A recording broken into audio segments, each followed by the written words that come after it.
Hello everyone! A video from me, Tudor Pelagos on the Pelagos 2.0. And yes, I'm sitting on the can. No, I'm not doing anything, but this is a very good place to make a video. So anyway, what has been going on with the Tudors? Well, Tudor has released at Baselworld today a new Pelagos, the Pelagos 2.0. It isn't called like that. It's still called the Pelagos with the 256 something. I'll have to check it out what the name was. But big changes for the new Pelagos is that it has a new movement. Now, a new movement is something very special. It has a power reserve of 70 hours, which is a lot, especially for dive watch. And it's called the in-house Tudor MT5612, if I remember correctly. And of course, they changed the color. They got a blue Pelagos at the moment. So apart from the original black version, you get the blue version now that you can actually choose which one you like better. Now, I think that's a good idea because there was a lot of questions to make a blue Pelagos. As well, they said that the ETA was quite pricey for the quite cheap for the watch itself. So they changed these things, but they changed the movement and they gave it a blue color as well. You can still get it in black, but they changed more things. And here is what will bring some people towards the Pelagos, and some people will turn away from the Pelagos or will go for the older generation, the first generation. On the dial there are two very different things on the dial. First of all, the date is being put more towards the 3 o'clock position on the Pelagos 2. Let's call it a Pelagos 2.0 on the 2.0. And therefore they had to sacrifice the 3 o'clock minuscule hour marker that is loomed and stuck on the first generation Pelagos. And that is a bit of a loss, I think, the 3 o'clock hour marker. I mean, I'm used to it. I mean, I got the RMR Arctic Marine, which is a bit of a Tudor homage, and they left out the 3 o'clock hour marker as well. So I didn't even see it at first. But yeah, it's a difference. The case back is different as well, probably to house the new Tudor movement. But the case back is different. The first generation Pelagos just had the Rolex case back, and this one has a specific Tudor case back. So interesting. What do we have more? Well, the case. Oh, and of course, I was going to talk about the dial. Well, it usually says rotor self-winding 500 meters, 1640 feet. That's the only thing it says on the original Pelagos. Look, it just has two very small lines.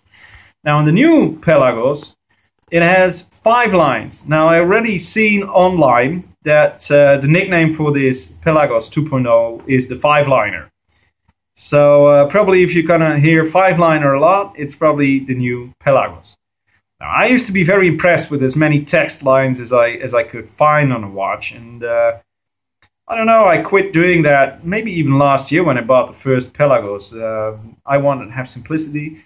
But I see online there's a lot of debates going on about the 5 lines, saying, what does it say, Pelagos first, then chronometer, officially certified, 500 meters, water resistant, rotor self-winding. So there's a lot of text. Somebody said, well, they should have put titanium underneath it as well, or that it's got Luminova, and you know, it's a bit of a joke to say that, because a lot of people will like the 5 lines, and I'm perfectly happy with my simple Pelagos with the ETA. Now, the good thing about the ETA, of course, is that you can service it anywhere. So they say the price of the new Pelagos is $275 more than the original was, and that's not much for an in-house movement. But don't forget, if you break the fucking thing, you can't go to a watchmaker. It's a new movement, so you probably have to send it off to Switzerland to Tudor. And since that is Rolex, you might lose an arm and a leg in paying for that service. So I think the first generation owners are pretty happy with the ETA inside it. And as well, that is going to be a collector's item, like the Daytona Value 12 or El Primero, which were rare as well, and non-Rolex movements in there.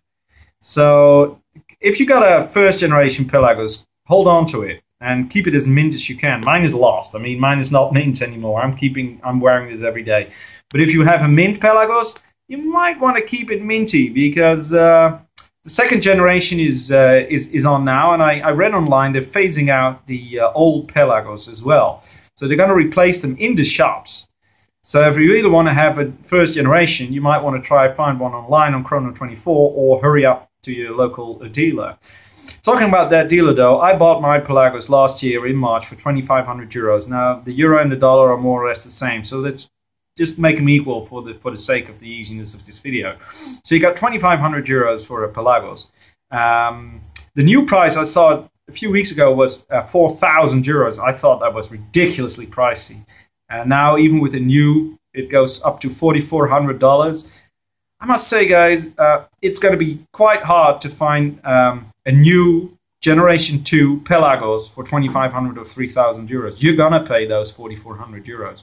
So cheaper, not really. You can still buy a Generation 1 Pelagos for 2,700 euros if you're smart. So that's a big difference. So which one do I prefer? I would say both are excellent watches in their own right. You might be a Generation 1 or a Generation 2 lover. I already heard somebody about a white Pelagos. Now that would be interesting as well. But yeah, so if you like the first generation, get the first one. If you like the second generation, get the second one. I mean, it's not really a bad deal. And don't listen to the bullshit of the in-house movement, shit, marketing, whatever. It's multi-level marketing. It's horrible.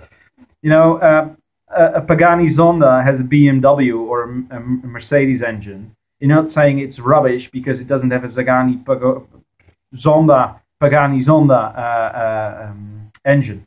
So, you know, that's a bit, that's a real marketing trick. I mean, Psycho and Citizen are in-house and they're not considered luxury, although not talking about Credor, Campanola or Grand Psycho here, but anyway, you know my drift. So don't get hooked up on in-house.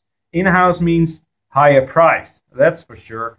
Doesn't mean the watch is better quality, although if you're talking about Rolex, you know in-house is going to be good. Talking about Rolex, I wonder what's going to happen with the Pelagos second generation. I mean, it's a real concurrent for the competitor for the Submariners and so on. So, looking forward to see what's going to happen. Love to see there's new Pelagos on the horizon, a black one and a blue one. Still very good in-house movement. Everything very good thought out. If you don't mind the 5 lines and the missing hour marker on 3 o'clock. Or the Rolex case back missing with a new exchange for a new case back. Who cares? You got a fucking good watch. I'm proud of mine. Get the first generation if you can. Get the second generation. It doesn't really matter. They're all going to be collectibles in the long term. Maybe the Generation 1 a little bit more. But enjoy your watches. Wear them. Enjoy them. And enjoy your Tudors. And even that North Face. Or North Flag. That is a cool Tudor as well. So lots to choose from, and yeah, have a good look about what you like in a watch. I mean, it's important. Don't buy a watch because somebody else likes it. If you like the 5-liner, get the second generation. If you like the simplicity of the original, try to get your hands on a Generation 1. But don't wait too long because those are going to go up in price. Okay, guys, have a good one. And think about that Tudor you want to buy. Go to their website, take your pick, and be happy. Okay, guys. Ciao, bye.